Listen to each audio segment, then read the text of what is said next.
오늘 은혜 받으실 하나님의 말씀은 데살로니가전서 2장 1절에서 5절의 말씀입니다. 함께 읽겠습니다. 시작. 형제들아, 우리가 너희 가운데 들어감이 헛되지 않은 줄을 너희가 친히 아나니, 너희 아는 바와 같이 우리가 먼저 빌립보에서 고난과 능욕을 당하였으나 우리 하나님을 힘입어 많은 싸움 중에 하나님의 복음을 너희에게 말하였노라. 우리의 권면은 간사에서나 부정에서 난 것도 아니요 그에게 있는 것도 아니라 오직 하나님의 옳게 여기심을 입어 복음 전할 부탁을 받았으니 우리가 이와 같이 말함은 사람을 기쁘게 하려 함이 아니요 오직 우리 마음을 감찰하시는 하나님을 기쁘시게 하려 함이라. 너희도 알거니와 우리가 아무 때에도 아첨의 말이나 탐심의 탈을 쓰지 아니한 것을 하나님이 증거하시느니라. 아멘. 잠시 기도드리겠습니다. 거룩하신 하나님, 지금 우리 이 자리 가운데 성령님을 초청합니다. 찾아와 주시며 우리의 심령을 감찰하시고 주의 말씀을 들을 때 우리의 경험과 고집을 내려놓으며 주의 말씀이 우리에게 명령하는 대로 이끄는 대로 순종케 하옵소서. 거룩하신 예수님의 이름으로 기도합니다. 아멘. 형제를 위하는 마음가짐이라는 제목으로 같이 말씀 나누기를 원합니다. 우리는 곳곳에서 성도를 대합니다. 만나고 교제하죠. 친구로 대하고 동역자로 대하고 그냥 성도와 어떤 사역자로 만나기도 하지만 늘 어느 곳에서든 교회에서든 교회 밖에서든 우리는 성도들을 대합니다. 신약시대의 사도 바울과 그의 일행들은 어땠을까? 그들도 어떤 마음가짐으로 형제들을 대했을 거 아니에요? 어떤 마음을 가지고 어떤 마음을 품고 형제를 대했을까? 그래서 오늘의 말씀의 제목이 형제를 대하는 마음가짐에 대해서 우리가 나누게 된 거예요. 교회를 세우고 또 복음 전하기를 최선을 다했던 이 사도 바울이 유럽과 아시아 곳곳에 많은 그리스도인들을 방문하고 만났죠. 또 위로했죠. 어찌 보면은 한 교회에서 오랫동안 신앙생활하면서 소수의 사람들과만 교제하는 우리와는 좀 많이 다른 삶을 사도 바울이 살아왔죠. 그러나 우리가 성도들을 대할 때의 마음가짐만큼은 다르지 않아야 한다는 것이 제 생각입니다. 오늘의 말씀은 사도 바울이 데살로니가 교회에 보낸 편지 글인데 오늘 말씀이 우리에게 왜 유익한 것인가? 당연히 이 말씀을 우리가 보게 되면 그가 어떠한 마음가짐으로 성도를 대했는지 기록하고 있기 때문이에요. 그가 스스로 고백하고 있다는 것입니다. 그래서 우리가 이 편지를 통해서 그의 고백을 통해서 가르침을 받을 수 있다는 것입니다. 이렇게 얘기합니다. 오직 하나님의 옳게 여기심을 입어 복음 전할 부탁을 받았으니 그가 모든 인간관계에 있어서 제일 중심적으로 생각하는 것이 바로 하나님의 옳게 여기심, 하나님의 결정, 인도하심이라는 것이죠. 하나님이 어떻게 여기시느냐가 기준이 됐다는 거예요. 근데 우리가 말씀을 보게 되면 예수님께서도 그렇게 하셨다는 것을 알 수 있죠. 누구를 만나야 하는지, 어디로 가야 하는지, 또 누구와 소통해야 되는지를 하나님과의 그런 긴밀한 관계를 통해서 늘 기도하셨지만 그렇게 기도하시면서 하나님이 이끄시는 대로 또 만나게 하시는 분들을 만났다. 사마리아 여인과의 대화도 그렇게 이루어졌고 또 거라사 광인에게 갔을 때도 그렇게 하셨고 어찌 보면 우리가 사람들을 만나고 우리가 사람들을 만날 때 중요하게 생각하는 것과는 좀 다른 그런 것을 성경에서 느낄 수가 있습니다. 사실 우리가 교회 안에서, 교회 밖에서 성도들과의 그런 관계에서 어려움을 겪은 경험이 많아요. 서로 믿음을 가진 사람으로 만났음에도 불구하고 이런 어려움이 있었다는 거죠. 내가 가진 경험이나 어떤 느낌, 또 내가 아는 지식으로 이런 사람들과의 관계를 성공적으로 이끌어 가기를 위해서 밤새 고민하거나 또 좋은 결정을 내리기 위해서 조언을 구하거나 이런 기억들이 있죠. 그럼에도 불구하고 결국 좀 결과가 좋지 않았거나 관계가 깨지거나 또는 내가 먼저 그 관계를 이렇게 좀 멀리 떠나거나 그런 경험들이 있습니다. 저도 많이 있어요. 개중에는 탁월한 어떤 리더십으로 사람들과의 관계를 잘 이끌어가는 사람들의 존경을 받는 그런 사람들도 있어요. 그런데 대다수의 사람들은 어려워하죠. 그렇다면 사도 바울은 어떤 부류의 사람이었을까? 이제 제가 흔히 들었던 말은 사도 바울은 복음을 전하는 사람이었으니까 선교사라고 볼 수 있으니까 외향적이었을 것이다. 직접적이었을 것이다. 사람들에게 자기 속마음을 잘 드러내고 숨기지 않았을 것이다. 이렇게 얘기를 하는 사람들이 많았어요. 왜냐하면 그의 말씀을 통해서, 그가 남긴 기록들을 통해서 이렇게 추측하는 사람들이 많다는 거죠. 그러나 제 개인적인 생각으로는 저는 사도 바울의 그런 성격적인 면이 그를 탁월한 복음 전도자나 교회 설립자로 만들지는 않았다고 생각합니다. 왜냐하면 본인이 그렇게 말하고 있지 않거든요. 본인이 말한 유일한 기준은 뭐냐면 하나님의 옳게 여기심을 입어. 근데 이 말이 많이 반복돼요. 사도 바울이 말하는 족족 모든 가는 곳 또 내가 해야 되는 결정에서 하나님의 옳게 여기심을 기준으로 삼았다는 겁니다. 그러니까 다만 그는 성품이 어땠는지는 중요한 것이 아니고 하나님이 어떻게 이끄시냐에 집중했던 사람이라는 것을 말씀을 통해서 알 수 있다는 거예요. 너무나 당연한 그런 이야기처럼 들리지만 말이죠. 자, 그래서 오늘 우리가 이 말씀을 통해서 사실 사도 바울과 같은 삶을 우리가 살고 있지도 않고 또 그가 어떤 성품이었는지를 성경에서 말하고 있지도 않기 때문에 다만 우리가 이 편지를 통해서 그가 고백한 말을 통해서 그가 어떠한 마음으로 성도들을 대했는지 또 우리가 어떻게 성도들을 대해야 하는지를 배우려고 합니다. 오늘 이 말씀을 통해서 하나님께서 우리에게 각자의 적절한 깨달음을 주시기를 원해요. 우리 첫 번째 주제를 한번 같이 읽어보겠습니다. 시작. 마음속에 품어야 할 복음. 먼저 우리가 마음속에 품어야 할 것이 있는데 그게 바로 복음이라는 거예요. 복음이라고? 인간관계에 있어서 복음? 2장 4절을 보게 되면 이렇게 얘기합니다. 너희 아는 바와 같이 우리가 먼저 빌립보에서 고난과 능욕을 당하였으나 우리 하나님을 힘입어 많은 싸움 중에 하나님의 복음을 너희에게 말하였노라. 사도 바울과 우리가 사람들과의 관계를 맺는 데 있어서 가장 큰 차이점이 뭔지 아세요? 우리가 교회에서 성도들을 만났음에도 불구하고 복음으로 맺어지지 않았다는 게 큰 문제예요. 그렇죠? 교회에서 만났음에도 불구하고 우리가 교회에 입교를 했을 때 먼저 그곳에 있는 성도들이 있습니다. 복음으로 맺어졌다는 것은 우리가 복음을 목적으로, 복음을 수단으로, 복음을 이용해서 함께 교제할 때를 말하는 거예요. 그런데 오늘날 현대 교회의 많은 성도들이 그 외에 많은 것들을 가지고 교제하기에 바쁩니다. 물론 다른 어떤 방법이나 매개체를 통해서 교제할 수 있어요. 그러나 중요한 것은 하나님의 복음이 과연 그 중심에서 제일 중요한 가치를 지니고 있느냐? 그렇지 않을 수도 있다라고 생각을 하는 거죠. 바로 복음입니다. 형제와 자매를 대함에 있어서 우리가 마음의 복음을 품어야 한다는 거예요. 우리가 교회에서 더 좋은 것이 있어도 너무나 성격이 잘 맞아도 너무나 좋은 어떤 공통 부모가 있다 해도 교회에서 우리가 형제 자매를 대할 때 잊지 말아야 할 것은 우리가 망각하지 말아야 될 것은 제일 중요한 가치에 놓아야 할 것은 무엇이냐?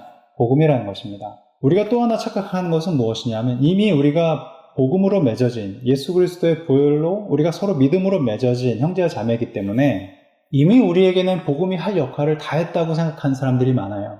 그렇잖아요? 자, 복음이라는 건 뭘까? 우리가 교회 밖으로 나갈 때 필요하다고 생각하는 사람이 많다는 거예요. 마치 우리가 외출복을 챙겨 입듯이 집안에서는 실내복을 입고 외출복을 점퍼를 입고 나간다는 거죠. 교회에서도 우리가 복음을 우리가 마음속에 장착할 때는 이제 나가서 전도해야 되겠다. 다짐할 때. 이제 내가 저 사람을 어떻게 교회로 이끌까? 마음속에 다짐할 때. 그럴 때 우리가 복음을 마음속에 품고 나가야 한다고 생각하는 경우가 많다는 것입니다. 그러나 그렇지 않고 이미 믿은 사람들도 이미 믿고 모르지만 처음으로 맺어진 사람들도 교회 안에서 우리가 만날 때 복음이 가장 중요한 가치가 돼야 한다. 왜인지 아세요? 왜일까요? 성령님 때문에 그래요. 복음이 역사하는 곳에 성령님이 역사하시거든요. 성령님이 역사하시는 곳에는 치유와 회복이 있고 그 안에 악한 영들을 물리치며 또한 내 스스로가 주님 앞에 정직하게 설 수 있도록 나를 도우신다는 것입니다. 나를 만드신다는 것입니다. 그게 바로 성령님의 역사이시기 때문에 그래요. 그렇다면 성도와 성도가 교제하는 데 있어서 복음이 필요한가 필요하지 않은가? 반드시 필요하죠. 이 사도 바울과 데살로니가 교회 성도들이 맺어지게 된 그 과정도 성령님의 역사하심이 있었어요. 사도 바울의 의지가 아니에요.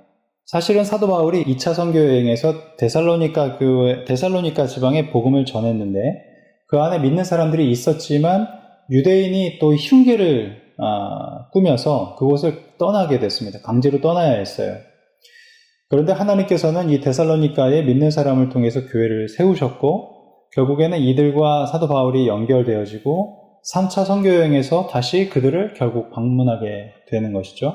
이 사도 바울의 능력 또는 어떤 사람들에게서 받는 인기 때문에 이런 만남이 이루어지고 이 기적이 생겨난 것이 아니라는 것입니다. 성령님의 철저한 인도하심으로, 성령님께서 많은 사람을 이끄심으로 교회가 만들어진 것이고, 그렇게 해서 사도 바울과 이들이 연결되어졌다. 교회 안에서조차 제가 요즘 보면 인간관계론을 논하는 사람들이 많아요. 인간관계론 가당치 않습니다. 인간이 가져야 할 가장 커먼 센스가 있죠. 사람들을 대할 때. 그렇죠? 그러나 교회 안에서의 친교와 그런 성도들을 대하는 것이 인간관계론으로 이루어지는 게 아니라는 거예요. 인문학을 공부해서 되는 게 아니라는 거예요. 복음을 취하셔야 돼요. 마음속에 복음을 취해야 합니다. 우리가 말씀을 통해서 서로 매개점을 가져야 한다는 것입니다. 다른 거는 네 번째, 세 번째, 다섯 번째, 여섯 번째가 될 수 있지만 우리가 교회 안에서 성도와 성도가 서로 교제하고 만날 때 그 안에 매개점은 복음이 되어야 한다. 여러분, 복음을 마음속에 매개점으로 가지시고 성령님의 도우심을 구하기를 축복합니다. 그게 첫 번째가 돼야 돼요. 두 번째, 우리 한번 같이 읽어봅시다. 시작. 마음속에 말끔히 지워야 할 마음속에 말끔히 지워야 할 덕목들이 있습니다. 우리가 취해야 할 게 복음이라면 버려야 될 것도 있다는 거예요. 사도 바울이 오늘 말씀을 보게 되면 공교롭게도 3절과 5절에서 이야기를 하고 있어요. 3절을 제가 한번 읽어드리면, 우리가 읽었지만 우리의 권면은 간사에서나 부정에서 난 것도 아니요 괴계에 있는 것도 아니라, 5절은 이렇게 얘기합니다. 너희가 알거니와 우리가 아무 때에도 아첨의 말이나 탐심의 탈을 쓰지 아니한 것을 하나님이 증거하시느니라. 내가 같이 함께하고 있는 마가가 증거하느니라 이렇게 얘기하지 않고 있죠. 내가 함께 동역하고 있는 누군가가 내가 이렇게 하고 있다는 것을 증명하고 있다고 말하지 않아요. 사도 바울은. 누가 증명한다고 말합니까? 하나님께서 증거하신다고 얘기를 한다는 거예요. 성령님께서 증거한다고 말하고 있다는 거예요. 이게 종종 저도 성경을 읽다 보면은 놀라운 통찰력에 깜짝 놀랄 때가 있는데 오늘 말씀이 특히 그래요. 이 사도 바울은 우리가 실생활에서 무한히 반복하고 있는 죄들을 나열하고 있는데 이 죄들이 관계에서 많이 나와요. 내가 혼자 저지르는 죄들도 있어요. 그러나 여기에 있는 이 죄들은요, 다 관계에서 나오는 죄들이에요. 그래서 통찰력이 있다는 거예요. 오죽하면 사도 바울이 이 말을 했을까? 그것도 성도들에게 보내는 편지에서. 그만큼 자주 쉽게 벌어지는 일이다. 간사와 부정과 괴계, 아첨과 탐심. 심지어 교회 안에서도 우리가 성도들을 서로 대할 때 이 마음을 마음속에 품은 채로 그들을 교제하고 대할 때도 많다. 간사가 뭘까요? 성격이 교활해서 남을 속이는 걸 말하는 거예요. 이 간사를 성경에서 찾아보면 제일 처음에 나오는 사건이 뭐냐면 아담과 하와의 사건이 이 간사라는 단어가 똑같이 쓰였어요. 간사. 뭐죠? 뱀이 하와를 속일 때 거기에 그 단어가 바로 간사함이에요. 사실을 말하고 있는 것 같은데 교묘하게 틀어서 사실이 아닌 걸 전달하잖아요. 그게 간사예요. 부정은 뭘까요? 올바르지 않고 정의롭지 않은 거예요. 이 정의롭지 않다는 건 뭘까요? 부정을 저지르는 거, 법을 교묘하게 어기는 거예요. 법을 어기는 거예요. 법이 있어요. 그러니까 간사와 부정은 조금 달라요. 부정은 불법을 저지르는 거예요. 쉽게 생각하면 속도 위반을 밥 먹듯이 하는 거죠. 신호 위반을 밥 먹듯이 하는 거예요. 그리고 돈으로나 여러 가지 것들로 불법을 저지르는 거예요. 그 괴계는 뭘까요? 괴계. 좀 흔치 않은 말이지만 사실 음모나 유혹이나 계략 등 사람들을 속이고 공경에 빠뜨리는 행위를 말해요. 성경을 찾아보면 신약성어에 이 괴계가 어떨 때 쓰였냐면 이렇게 쓰였어요. 마태복음 26장 3절 4절에 제가 읽어드릴게요. 그때 대제사장들과 백성의 장로들이 가야바라 하는 대제사장의 아문에 모여 예수를 괴계로 잡아 죽이려고 의논하되, 여기에 쓰인 말이 바로 괴계예요. 어떤 사람을 속이고 공경에 빠뜨리기 위해서 무엇인가를 꾸미거나 하는 행위들을 바로 괴계라고 말한다는 거죠. 아첨은 뭘까요? 교묘한 말로 사람의 마음을 안심시키고 미혹하는 거. 그래서 왕 옆에 아첨꾼이 많잖아요? 그러면 어떻게 될까요? 결국에는 그릇된 길로 가다가 나라가 망하는 거죠.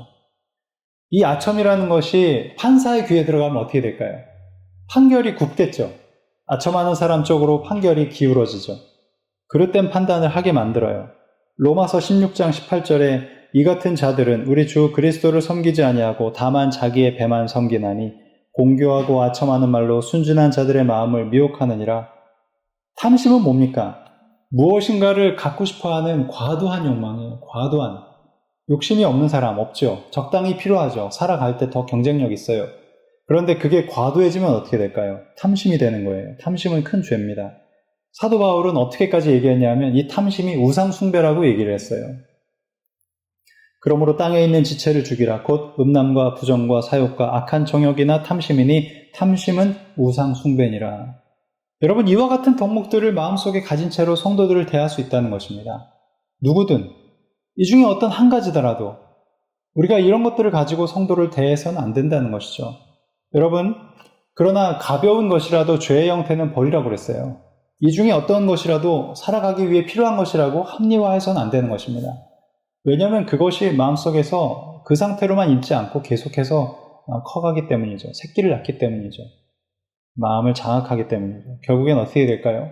다른 사람들을 똑같이 오염시키고 다른 사람들을 공경에 빠뜨릴 수 있고 교회의 어떤 아름다운 공동체가 파괴되는 거예요. 그런 모든 일들이 결국엔 작은 것으로부터 시작된다는 것입니다. 이와 같은 나쁜 덕목들을 마음속에서 지우시기를 축복합니다. 이러한 것들이 시시때때로 우리 마음속에 돋아날 수 있어요. 잡초처럼. 그럴 때마다 지우셔야 돼요. 그냥 뽑아내는 거죠. 우리가 잡초를 제거하는 것과 마음속에 이런 마음들을 제거하는 건 똑같아요. 완전히 없앨 수는 없어요. 그러나 계속해서 뽑아내야 됩니다. 그걸 방치하면 결국에는 거기에 삼켜지는 거죠. 우리가 형제 자매 앞에 설 때가 많이 있고 또 그들을 1대1로 상대하거나 만나게 될 공간이나 기회들이 있습니다. 여러분, 그럴 때 이 덕목들을 제하시기를 축복하고 성령님께서 이런 마음들을 내 안에서 완전히 태워주시기를 여러분들이 구하시기를 바랍니다. 왜냐하면 이것은 심각한 죄니까. 자, 말씀을 정리하려고 하는데요. 하나님께서 우리에게 이미 복음을 주셨고 또 그런 복음을 우리가 기회 삼아서 구원을 얻습니다. 그리고 하나님께서 우리에게 세상에 함께 살아가라고 가족과 공동체 또 교회를 우리에게 허락하셨어요. 마치 방주와 같은 것입니다. 이런 큰 물 가운데서 피할 수 있는 방주. 주님께서 우리에게 교회를 주시면 이와 같은 건데 이 교회가 더 건강해지기 위해서 어찌 해야 될까? 우리가 성도를 향할 때 내 스스로의 마음가짐 가운데 버려야 할 것과 취해야 될 것이 있다. 여러분의 마음을 잘 살펴보시고 성령님께서 일하시기를 구하시기를 축복합니다. 우리 함께 기도하겠습니다. 복음을 통해서 일하시는 성령님을 초청하고 또한 구합니다. 하나님, 우리 마음 가운데 찾아와 주시고 우리의 심령은 다양한 곳이나 또한 죄의 온상이기도 한데 우리를 불쌍히 여기시며 우리 안에 조금 전에 나열했던 그런 추악한 죄들로부터 우리를 멀리 하시고 추호라도 이러한 것들을 가지고 형제와 자매를 대하거나 교회를 대하거나 또한 나 자신을 속이지 않도록 하나님 은혜를 베푸소서. 이제는 우리 주 예수 그리스도의 은혜와 하나님의 크신 사랑과 성령님의 함께 하심이 복음을 마음에 품고 하나님을 기쁘시게 하는 가족들 위해 이제로부터 영원히 함께 하시기를 축원하옵나이다. 아멘.